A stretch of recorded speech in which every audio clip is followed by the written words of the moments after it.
ನನ್ನ ಹೆಸರು ಡಾಕ್ಟರ್ ಸತ್ಯಮೂರ್ತಿ ಅಂತ. ಕವಿಗೋಷ್ಠಿ ಅಧ್ಯಕ್ಷತೆಯನ್ನು ಡಾಕ್ಟರ್ ಮಂಜುಳಾ ಮೇಡಮ್ ಅವರು ವಹಿಸಿರ್ತಾರೆ. ಭಾಳ ಸಂತೋಷದ ಒಪ್ಪಿಕೊಂಡಿದ್ದೀನಿ. ಈಗೇನಪ್ಪ ಅಂತಂದರೆ ಕವಿಗೋಷ್ಠಿ ಅಧ್ಯಕ್ಷ ನಾನು ಕವಿತೆ ವಾಚನ ಮಾಡ್ಕೊಡ್ತೀನಿ ಮತ್ತು ಕವಿಗೋಷ್ಠಿಯ ಭಾಷಣವನ್ನು ಎದುರು ಮಾಡಬಹುದು ಎಲ್ಲ ವಿಶೇಷ ಪ್ರತಿಭೆಯಿಂದ ನಾನೇ ಒಂದು ಕೇಳ್ಕೊಂಡೆ ಒಪ್ಕೊಂಡಿದ್ದಾರೆ. ಈಗ ಎಲ್ಲರೂ ತಾಯಿ ಬಗ್ಗೆ ಮಾತ್ರ ಮಾತಾಡಿದ್ದಾರೆ. ಎಲ್ಲರೂ ಕವಿ ಓದಿದ್ರು. ತಾಯಿಯನ್ನೇ ಬೇಕಾಗಿದ್ರು. ತಾಯಿ ಬಗ್ಗೆಯೇ ಕವಿತೆಯನ್ನು ಹೆಚ್ಚು ಜನ ವಾಚನ ಮಾಡಿದ್ದಾರೆ. ಯಾರು ಹೆಚ್ಚು ಯಾರು ಕಡಿಮೆ ಅಂತ ಇಲ್ಲ, ಎಲ್ಲರೂ ಒಬ್ಬರೊಬ್ಬರು ಪ್ರೀತವಾಗಿ ಕವಿತೆಯನ್ನು ವಾಚನ ಮಾಡಿದ್ದಾರೆ. ಅವ್ರಿಗೆ ಅಭಿನಂದನೆ ಕೊಟ್ಟು ಗಮನಿಸ್ತಾ ತಾಯಿ ಬಗ್ಗೆ ನಾನು ಎರಡು ಮಾತು ಮಾಡಿದ್ದೀನಿ. ಯಾಕೆಂತಂದ್ರೆ ತಾಯಿ ಬಗ್ಗೆ ಕವಿ ಹೇಳ್ತಾರೆ, ನನ್ನ ಜನನಿ ನಿನ್ನ ಜನನಿ ಎಂಬ ಭೇದ ಸಲ್ಲದು, ಅವಳು ಜನರ ಕೋಟಿ ಕೋಟಿ ಜೀವ ಜನ್ಮ ದಾತೆಯು. ನಮ್ಮ ತಾಯಿ ನಿಮ್ಮ ತಾಯಿ ಅಂತ ಭೇದ ಭಾವ ಇಲ್ಲ. ಅವಳು ಜನರ ಜೀವ ಜನ್ಮ ದಾತೆ. ಜೀವಕ್ಕೆ ಜನ್ಮ ಕೊಟ್ಟಿರ್ತಕ್ಕಂಥ ದಾತೆ ಆ ತಾಯಿ ಗ್ರೇಟ್ ಅಂತ ಹೇಳ್ತಾರೆ. ಹಾಗೆ ಈ ತಾಯಿ ಪ್ರೀತಿ ಅನ್ನೋದು ಏನು ಸಮುದ್ರದ ನೀರಿರ್ತಾರ ಮತ್ತೆ ಆಕಾಶವನ್ನು ಎಲ್ಲಿ ನೀವು ಎಣ್ಣೆ ಎಲ್ಲಿ ಇಟ್ಟಕ್ಕಾಗುತ್ತಾ? ಸಮುದ್ರದಲ್ಲಿ ಸ್ಟೀಲ್ ಬೇಕು ನಾವು ಚೆಕ್ ಮಾಡೋಕ್ಕಾಗುತ್ತಾ? ಅಗಣಿತ ಅದು ಲೆಕ್ಕಾಚಾರ.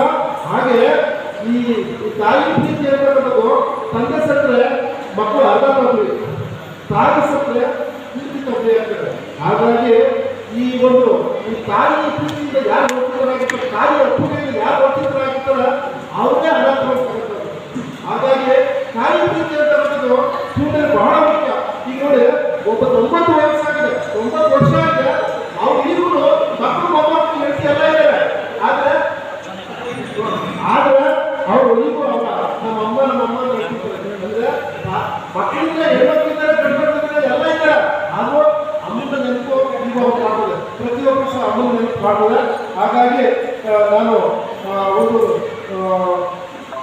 ಒಂದೇ ಎರಡೆರಡು ಮಾತಾಡ್ಬಿಟ್ಟು ನನ್ನ ಅಧ್ಯಕ್ಷತೆ ಮಾಡ್ಬಿಟ್ಟಿದ್ದೆ ಮಾಡ್ಬಿಟ್ಟಿದೆ ಮಾತಾಡ್ಬಿಟ್ಟು ನನ್ನ ಲಾಸ್ಟ್ ಕವಿತೆಯನ್ನು ಹೋಗ್ಬಿಟ್ಟಿದ್ದೆ.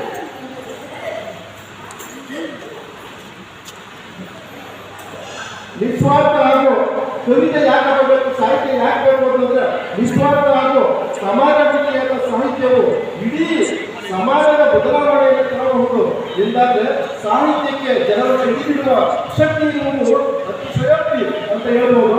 ಕವಿ ಹಾಗೂ ಸಾಹಿತ್ಯವು ಸಮಾಜದಲ್ಲಿ ಯಾಕಪ್ಪ ಇರ್ತದೆ ಅಂತಂದ್ರೆ ಒಡೆದು ಹೋಗುತ್ತಿರುವ ಸಮಾಜವನ್ನು ಬೆಸೆಯುವ ಕೃತಿಗಳಂತ ಕವಿಯನ್ನು ಸಾಹಿತ್ಯ ನೀಡ್ತಾರೆ.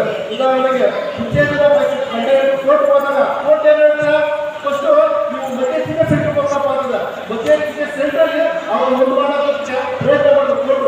ಅದೇ ರೀತಿಯಲ್ಲಿ ಕವಿ ಮತ್ತು ಸಾಹಿತ್ಯಗಳು ಏನು ಮಾಡ್ತಾರಪ್ಪ ಅಂತಂದ್ರೆ ಏನು ಒಡೆದು ಹೋಗುತ್ತಿರುವ ಸಮಾಜವನ್ನು ಒಂದು ಮಾಡೋದಕ್ಕೆ ಪ್ರಯತ್ನ ಮಾಡಿದ್ರೆ ಇದು ಕವಿ ಮತ್ತು ಸಾಹಿತ್ಯ ಮತ್ತು ಕವಿಗೆ ಕವಿತರಲ್ಲಿರ್ತಕ್ಕಂಥ ತಾಕತ್ತು ಅಂತ ಹೇಳೋದಕ್ಕೆ ನಾನು ಬಯಸಿದೆ. ಹಾಗಾಗಿ ಸಮಾಜದ ಅನುಕೂಲಗಳ ಸ್ಥಿತಿ ಸಮಾಜಗಳ ನಿರ್ಮಾಣ ಮಾಡುವ ಜವಾಬ್ದಾರಿ ಕವಿ ಮತ್ತು ಸಾಹಿತ್ಯಗಳ ಮೇಲಿದೆ. ಸುಮ್ಮನೆ ಕವಿತೆ ವಾಚನ ಮಾಡೋದಲ್ಲ, ಕವಿತೆ ಅಂದರೆ ಆಗಿರ್ಬೇಕು, ಸಾಹಿತ್ಯ ಅಂದರೆ ಆಗಿರ್ಬೇಕು ಅಂತಂದ್ರೆ ಮೇಲು ಕೀಳು ಎಂಬ ಭೇದ ಭಾವವನ್ನು ಅಳಿಸಿ ಮನುಷ್ಯ ಜಾತಿ ಕಾನೂನೇ ಒಣಂ ಎಂಬ ಕಂಪನ ಆಶಯವನ್ನು ಕವಿಗಳು ಈಡೇರಿಸುವ ಕೆಲಸವನ್ನು ಮಾಡಬೇಕಿದೆ. ಕಾನೂನು ಕಟ್ಟಳೆಗಳು ಇರುವುದು ಸಹಜ, ಆದರೆ ಸಮಾಜವನ್ನು ಅನುಸರಿಸಬೇಕು. ಕಾನೂನು ಕಟ್ಟಳೆಗಳನ್ನ ಪ್ರತಿಯೊಬ್ಬರು ಸಮಾಜವನ್ನು ಅನುಸರಿಸಬೇಕು, ಸಮಾಜ ಅನುಸರಿಸಬೇಕು, ಇವು ಮ್ಯಾಂಡೇಟರಿ. ಆದರೆ ಮನುಷ್ಯತ್ವ ಅಂತಕ್ಕಂಥದ್ದು ಕಾನೂನಿನ ಮೇಲಿರ್ತಕ್ಕಂಥ ಒಂದು ಹಂತ. ಆ ಮನುಷ್ಯತ್ವವು ಒಳ್ಳೆಯ ಸಾಹಿತ್ಯ ಓದುವ ಮೂಲಕ ಪ್ರತಿಯೊಬ್ಬರನ್ನು ಹೊರಹೊಮ್ಮಬೇಕಿದೆ. ಆಗ ಮಾತ್ರ ಸುಂದರ ಸಮಾಜ ನಿರ್ಮಾಣವಾಗಲು ಸಹಕಾರಿಯಾಗ್ತದೆ. ದ್ವೇಷವನ್ನು ಮರೆಸಿ ಪ್ರೀತಿಯನ್ನು ಹರಡಿಸುವ, ಬಹುವಾದವನ್ನು ಅಳಿಸಿ ಜಾತ್ಯತೀತ ಹಾಗೂ ಸಮಾಜವನ್ನು ಹುಟ್ಟುಹಾಕುವ, ಜಾತ್ಯತೀತವನ್ನು ಹೋಗಲಾಡಿಸಿ ಮನುಷ್ಯ ಜಾತಿ ವಿಶ್ವಮಾನವ ಪರಿಕಲ್ಪನೆಯ ಸಮಾಜದಲ್ಲಿ ಹುಟ್ಟುವಂತಹ ಕಾರ್ಯ ರಚನಾತ್ಮಕ ಸಾಹಿತ್ಯ ಹಾಗೂ ಕವಿತೆಗಳಿಂದ ಆಗಬೇಕಿದೆ. ಈ ದಿಸೆಯಲ್ಲಿ ಇಂತಹ ಕಾರ್ಯಕ್ರಮಗಳು ಜರುಗಬೇಕಿದೆ. ಈ ನಿಟ್ಟಿನಲ್ಲಿ ಡಾಕ್ಟರ್ ಮಂಜುಳಾ ಕಹೋಗಳವರಿಗೆ ಧನ್ಯವಾದಗಳು ಅರ್ಪಿಸ್ತಾ ನನ್ನ ಕವಿತೆಯನ್ನ ಇವತ್ತು ವಾಚನ ಮಾಡ್ತೀನಿ.